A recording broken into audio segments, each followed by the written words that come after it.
Bienvenue sur les Alpes Perchées vous emmène à la découverte des stations les plus emblématiques des Alpes. Au programme, des événements, des rencontres, des coulisses, mais aussi des sensations fortes. Alors accrochez-vous, vous allez en prendre plein les yeux.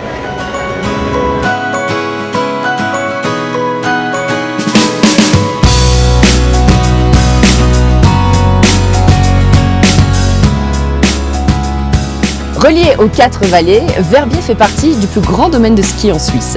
Cette station prestigieuse du Valais est idéale pour les skieurs exigeants et les amateurs de sensations fortes. Justement pour m'en parler, je vais aller à la rencontre de Géraldine Fessnard, une grande championne de wingsuit et de snowboard.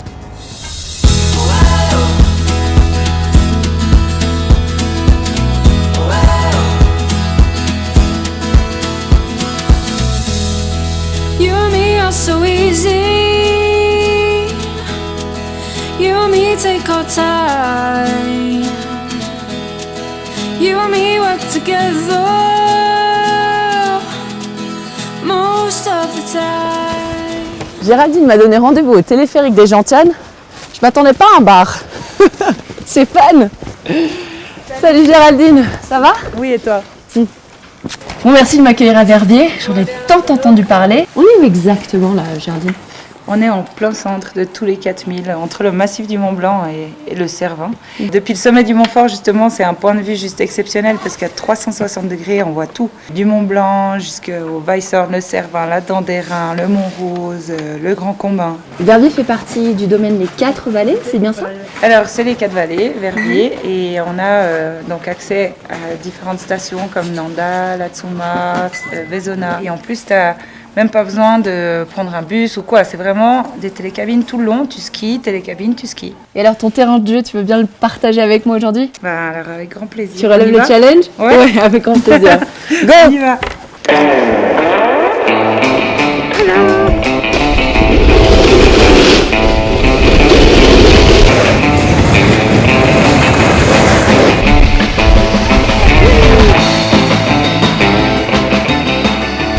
Bon, ça me dit des petits selfies. Yes! Les deux nattes à la neige. Ouais, les blancs à la neige. J'ai entendu dire que c'était vraiment le paradis du hors-piste ici. On peut faire du freeride toute la journée sans forcément revenir vraiment sur une piste, à part juste pour récupérer un télésiège ou un télécabine. Et on a des itinéraires sécurisés. Ils sont balisés, marqués sur les plans des pistes. Donc la différence avec une piste qui est damée tous les soirs, c'est que le hors-piste balisé est non entretenu. Exactement, c'est vraiment le terrain libre qui évolue suivant les conditions de neige, qui est jamais damé. On a même un sommet, le Mont Gelé. On arrive au sommet avec la télécabine, on est à plus de 3000 mètres. Et toutes les phases du Mont Gelé sont accessibles. C'est que des couloirs et du hors-piste et des domaines balisés.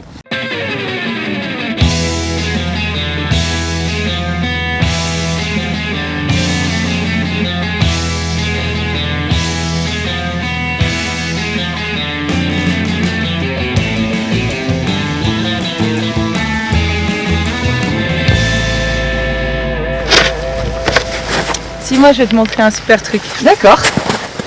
Et voilà. Qu'est-ce que c'est que cet énorme rocher? Ils dénotent par rapport aux autres, mais ils se font bien dans le paysage. Ouais, de loin on s'en rend pas trop compte, mais en fait c'est des sculptures. Tout le long de cette route, c'est un magnifique chemin piéton panoramique avec la vue sur tous les 4000. Mais en plus de ça, il y a des sculptures à venir regarder tout au long du chemin. Donc ça, c'en est une. Il y en a une qu'on voit juste là-bas au fond, une autre au bout du chemin là, et après ça continue jusqu'à la chaux. C'est un hall d'exposition à l'extérieur. Voilà. On peut carrément voir à l'intérieur. Ah, vas-y, montre-moi. Ah, voilà. En fait, c'est une petite cabane à l'intérieur de celle-ci. C'est mignon comme tout. C'est bien, du coup, Verbier, en fait, c'est assez complet parce que du coup, tu peux faire de l'extrême avec tout le domaine skiable dont tu m'as parlé, et sinon après, tu fais du ski et tu te balades. Et tu vois des expos, tu vois ces œuvres d'art, c'est bien, il y en a pour tout le monde. Une très bonne idée. Je reviendrai.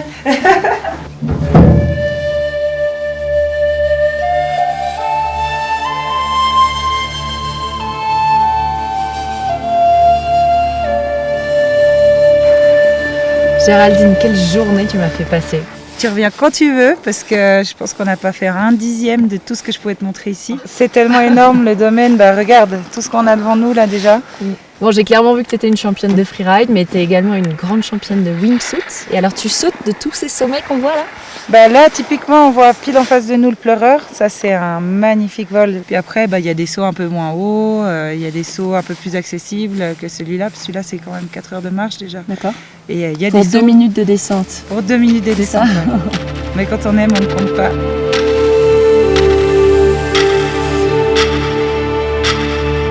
3, 2,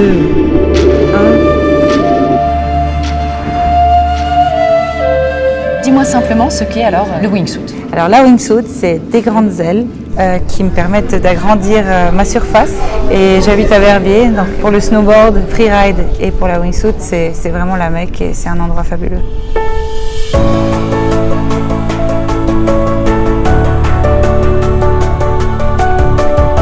Combien il faut de sauts pour pouvoir sauter en wingsuit? Déjà, on commence par faire des sauts d'avion. On ne saute pas de falaise tout de suite. Donc, il faut minimum 150 sauts d'avion pour pouvoir voler avec des petites wingsuits. Et si on commençait par un saut et on fait ça ensemble? Très volontiers.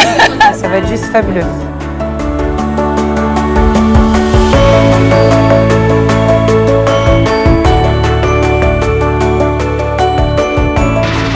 À Verbier, terre d'adrénaline, il y a beaucoup d'activités fun à faire.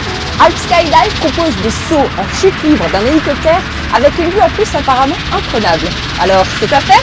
J'y vais tout de suite! On va sauter ensemble. Alors, je me réjouis de pouvoir te montrer les montagnes depuis là-haut parce que tu verras encore mieux le domaine, notre énorme domaine depuis là-haut. Puis les 4000 aussi autour. Faut que tu sois à l'aise, mais il faut que tu sois bien tenu quand même. Hein.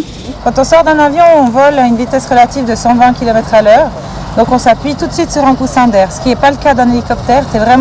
Tu sens la chute parce qu'on est arrêté, stationnaire. Ouais. Et les 3-4 premières secondes, tu sens que tu tombes vraiment. Quoi. La pression monte.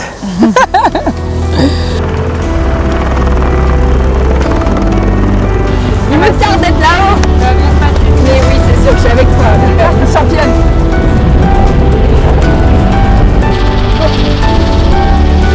C'est parti. C'est moi qui vais à l'avant parce que je suis une grande fille maintenant.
Oh là là, on a volé ensemble. Oh là là, c'est génial. On a volé. Ouais, c'était beau. Je sentais plus mon poids les 3-4 premières secondes comme tu disais. T'as senti quand même tu chutes au début. On tombe vraiment bien au début quoi. Ouais. Vraiment, tu sens que rien ne te retient. Je reviendrai bien cet été pour sauter. Donc ça se fait toute l'année? Depuis Verbier, on prend les gens qui veulent venir voler à partir de 15 ans et on saute sur Verbier toute l'année.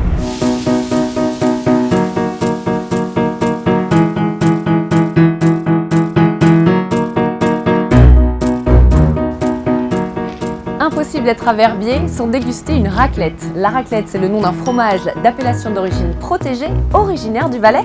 Ça me donne une bonne excuse pour m'y intéresser et en manger une. On va tout de suite aller voir une figure locale, Eddie Baïfa, qui va m'en parler.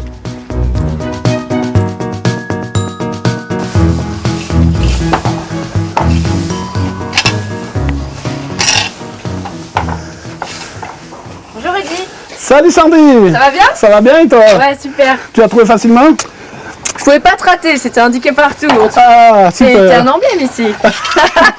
Ici, c'est plutôt la race des reins, la vache, qui est l'emblème. Hein. Alors parle-moi un petit peu de ces vaches. Elles sont, en tout cas, elles sont belles, elles sont impressionnantes. Hein. C'est une race autochtone du canton du Valais, la race des reins. Voilà, la qualité laitière, bouchère, D'accord. excellente viande séchée du Valais. Et son troisième atout, c'est sa combativité. Nous organisons des combats de rennes avec cette vache. Oui, parce qu'elles ont des cornes immenses, ces Immenses. vaches-là. C'est grâce à elles, c'est grâce à ces belles vaches qu'on a un bon fromage de raclette du Valais. Voilà, exactement, mais pas que. C'est pas la race qui détermine le goût du fromage, c'est ce qu'elle consomme. Le producteur de lait, il doit faire 80% de son fourrage sur son exploitation. Elle s'appelle comment celle-ci? Elle s'appelle Fureur, c'est la reine du troupeau. C'est la reine? Bah, je vais lui donner un peu plus à manger. Alors maintenant que tu as vu les vaches qui produisent le lait et le fourrage qu'elles consomment, D'accord. on va aller voir la transformation et l'affinage.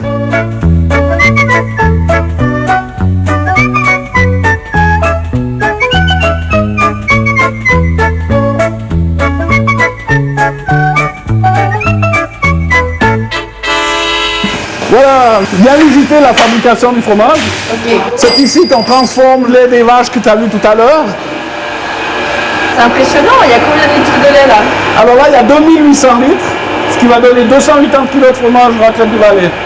Il y a 20 producteurs qui ont amené ce lait. Voilà, tu peux goûter, hein. C'est vrai? Ça n'a pas de goût parce que c'est pas salé.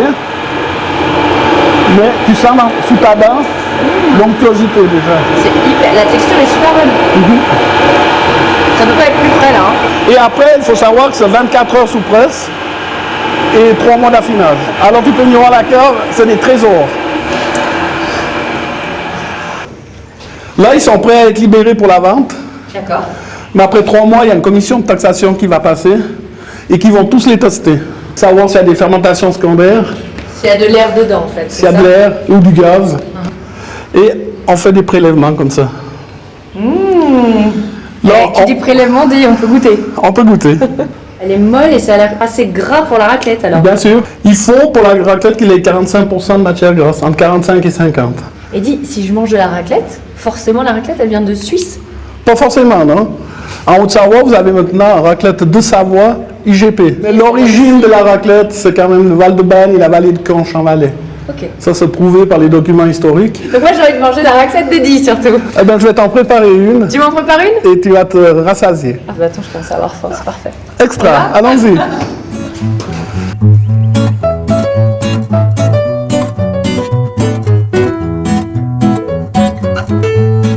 Bienvenue au temple de la raclette chez Eddie. Je suis bien tombée je crois. Alors ici, c'est ouvert 7 sur 7, on fait tous les jours la raclette. 365 jours par année. Bon, Voilà. ça sent super bon. Ah ouais, cette c'est spécialité, appétissant, là. hein. Ouais, ouais, ça te donne envie. Tu montres comment on fait la tienne? Volontiers, on y va? Allez. Première chose, il faut choisir le fromage AOP.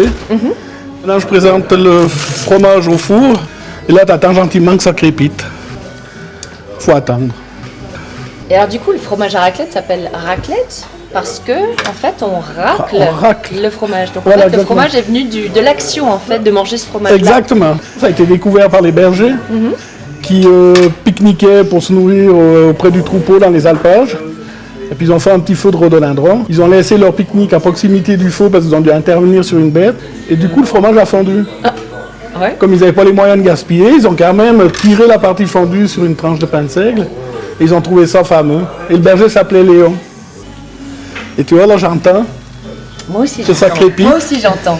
Et tu vois comme elle rôtit bien. Ah ouais, c'est un petit peu grillé sur le dessus là. Et ça fait des bulles. Après, tu prends ta demi-moule dans la main gauche. D'accord. Et d'une manière souple, Tu vas venir. tu tires ta raclette. Et on va manger à la santé de Léon. Voilà. Merci Exactement. Léon. Oh, regarde, il y a un peu de grillé. Alors, Pas trop fort et souple. Voilà. Mais bien joué. c'est pour moi ça. Joli geste. Allez, on va aller déguster ça. Alors, avec la raclette, ce qu'on sert d'habitude, c'est une charcuterie valaisanne, régionale, c'est de viande séchée du Valais, D'accord. de la race des reins. Un jambon cru, séché aussi en Valais. Tout est bio là, hein. Tout à bio, assurément. Tip top comme vous dites en Suisse. Tout top. Une petite patate. D'accord. On ne met pas des grosses pommes de terre. Et assurément, un petit peu de fondant. Assurément. Et on attaque. Et dis, j'ai entendu qu'autrefois, le fromage servait de monnaie d'échange. Bien sûr. Il y avait même les empereurs romains qui venaient chercher du fromage ici en Valais pour payer des dettes chez eux. Et maintenant, c'est devenu le mot traditionnel qui crée la bonne humeur, le partage et la convivialité. À ton fromage, Eddie, Merci encore. Merci de la visite.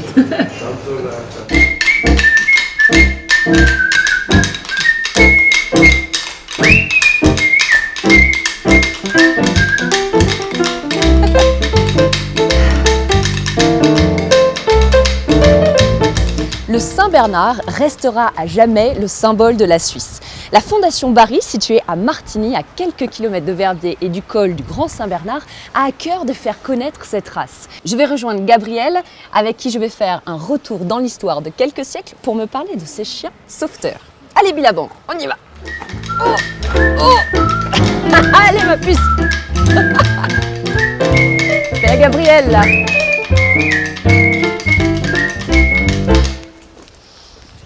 Oh, ils ont un joli cadre ici, hein, tes chiens.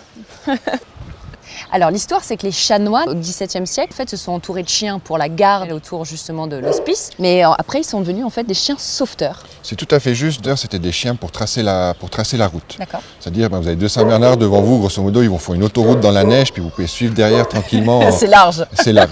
En fonction aussi du nombre de personnes qui montaient au col, c'était quand même un des seuls passages nord-sud à franchir. C'est devenu un chien de sauvetage où effectivement ils allaient rechercher des victimes ensevelies sous les avalanches. D'où là est partie certainement son énorme réputation aussi. Et son nom aussi, qui viennent du col à quelques kilomètres de là.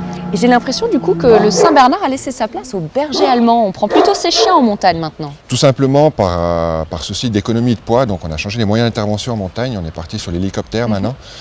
Quand vous calculez pilote, copilote, médecin, patient, etc., Ça fait du poids. Chaque kilo compte, donc malheureusement il n'est plus adapté au sauvetage en montagne. C'est dommage. C'est dommage, mais je te rassure, on lui a quand même trouvé une nouvelle mission, c'est-à-dire qu'il sauve toujours des personnes, mais plus forcément en montagne, mais en allant à leur rencontre, c'est ce qu'on fait ici tous les jours au musée, mais aussi en faisant des actions plutôt sociales, où on va à la rencontre de personnes, soit en institution, dans les homes pour personnes âgées, mais aussi avec des personnes handicapées, pour essayer de les motiver via le chien, grâce au chien, à réussir à nouveau à faire un mouvement ou à éventuellement peut-être marcher. Bah finalement, ils arrivent à sauver des vies différemment. Oh, je vais te ramener à la maison, hein, on va négocier. Je vais te ramener.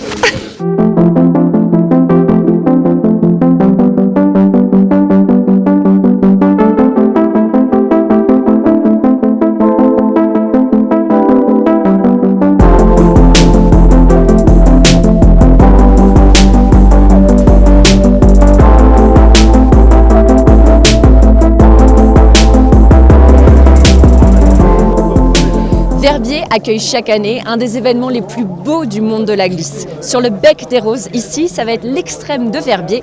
Et je vais passer la matinée avec Lolo Bess qui est juge sur cette épreuve mythique. Et c'est un très très bon snowboarder. On va le voir. Salut Lolo. Ah, salut. Ça va? Tu vas bien? Ah ouais, super. Qu'est-ce que tu regardes là-haut? Écoute, là on est en train de regarder les ouvreurs qui sont en train de montrer un peu aux riders qui sont là comment ça se passe en ce moment sur cette face. Tu peux nous raconter un petit peu ce qu'est le freeride? Le freeride, qu'essentiellement on va parler un petit peu de liberté. Il n'y a pas de piquet, il n'y a pas de piste définie. On monte au sommet d'un domaine hors piste et puis on prend la ligne qu'on veut. On l'a choisi au gré de notre feeling sur la neige et voilà. Donc il y a eu des compétitions qui sont nées là-dessus, même si ça paraissait un petit peu difficile de faire des compétitions de freeride. Et puis là, on est arrivé à mettre au point un bon système de jugement. Il y a un gros tour qui s'appelle le Freeride World Tour. Et on est ici à Verbier pour la finale. C'est les meilleurs riders du monde qui se retrouvent ici. Ah, tout à fait. Donc là, il y a eu, tout au long de la saison, il y a déjà eu un classement qui s'est fait au fur et à mesure des étapes. Et là, on a gardé vraiment la crème de la crème. Bonne chance à eux. On va aller regarder ça. Il y a Xavier Delerue, un des meilleurs snowboarders du monde qui a gagné 4 fois. Salut Xavier, ça va? Bien toi. Je te vois concentré devant le Bec des Roses. Ouais, je regarde des lignes un petit peu, donc... Tu peux nous parler un peu plus de la face justement? Ouais, c'est la face la plus mythique. Ça fait 22 ans que les riders courent sur cette face à la fin de l'année. Ouais. J'ai participé 15 fois, c'est la première année que je le fais pas, je suis content de pouvoir regarder le spectacle. Mais c'est une face qui est hyper intimidante, qui est hyper raide, on n'a pas le droit à l'erreur. Tout le haut, c'est vraiment c'est limite du ski alpinisme avec la moindre chute qui pardonne pas. Donc c'est une face magnifique, quoi.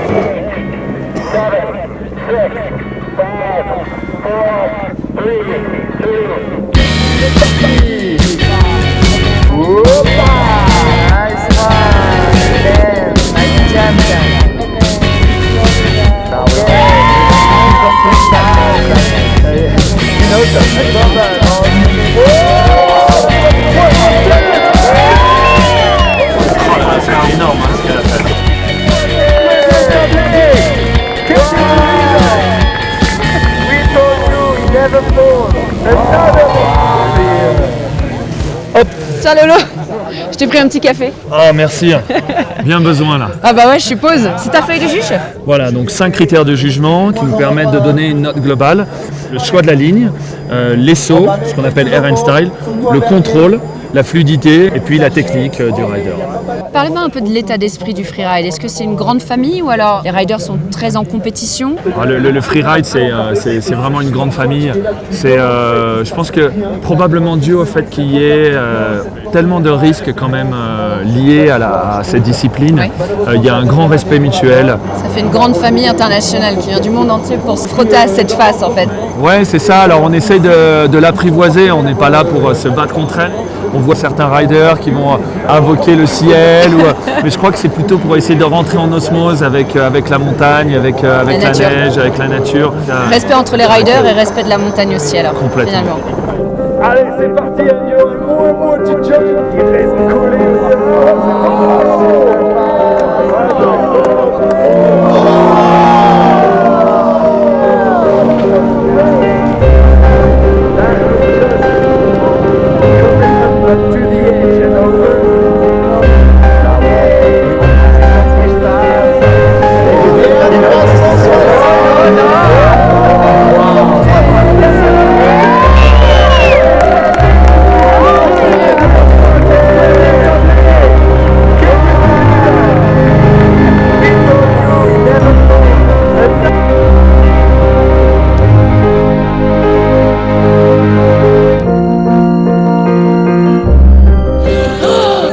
Chaud! Incroyable, ça a été fou, je suis sans mots, tu vois. J'ai pensé à toi, ça devait être difficile de mettre ces notes.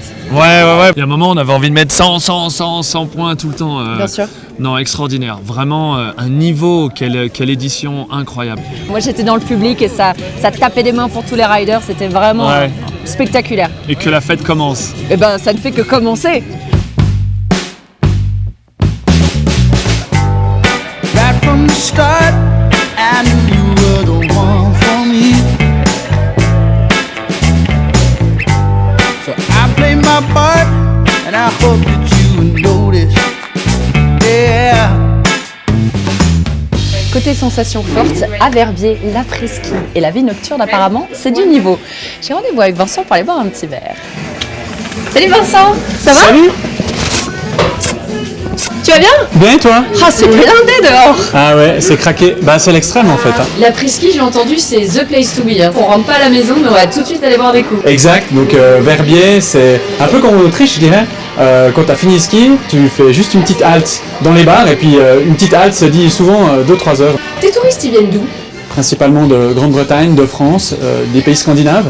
Et puis aussi un tout petit peu d'exotisme avec la Chine et puis des pays arabes. Tu m'as donné rendez-vous ici au fer à cheval, c'est une histoire particulière? Ouais, alors c'est un peu un endroit emblématique de la station. Ça fait quand même 40 ans qu'il est en main de la même famille, qui est passé de père en fils. Et c'est quand même assez extraordinaire que des établissements comme ça perdurent. Souvent ça change assez vite, mais ici voilà, c'est the place pour les après-ski. Bon, on va aller faire la fête au Farinet, tu m'as dit? Oui, on va aller au Farinet. Ça un petit peu plus. Il y a l'embarras du choix pour tous les styles. Ah, c'est parfait ça, je suis sûre que tu trouves mon bonheur. Je suis sûr.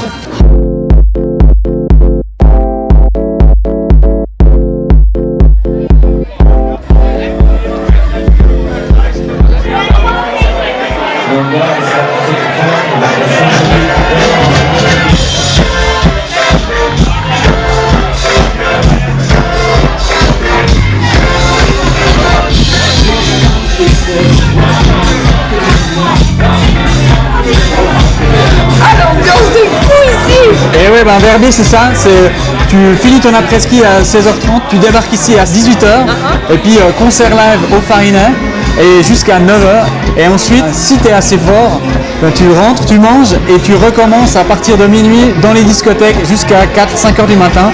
Donc c'est un peu sans fin, mais en gros, voilà, c'est ça. Verbier, c'est, tu viens pour le ski, mais aussi pour la nightlife, il y a même qui viennent que pour ça, que pour faire la fête. Tu m'avais vendu de la qualité, pour le moment on y est, hein. Oh Et la ouais. vache!